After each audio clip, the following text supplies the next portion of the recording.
If I'm in the Bill Gates family, then Bill Gates is, I forget where his ranking is as far as the richest man in the world. I know he's up there somewhere, top 10, top 5. He's up there. He's number 2? Number 2. Bill Gates, second richest man in the whole wide world.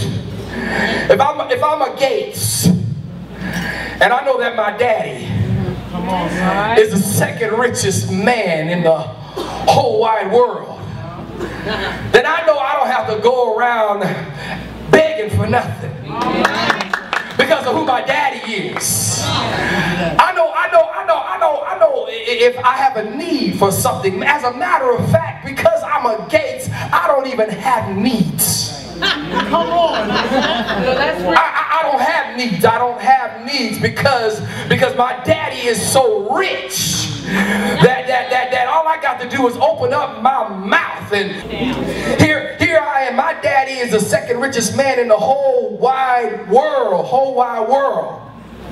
My daddy, richest, second in the whole wide world, and here I am. I'm a Gates, but I don't know it. I don't know. That would mean that I could be living a life so far beneath my privilege simply because I'm not accessing the privileges, the inheritance that I have, because I don't know who I am. Right. I have to know who I am. I have to know who I am so I can access the greatness that's down inside of me.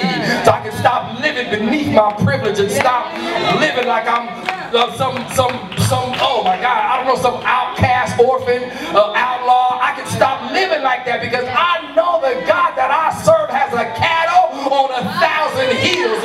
So I know if he got all of that, then there ain't no reason why he can't give me some steak and some ribs. And ain't no reason why, because my daddy got it all.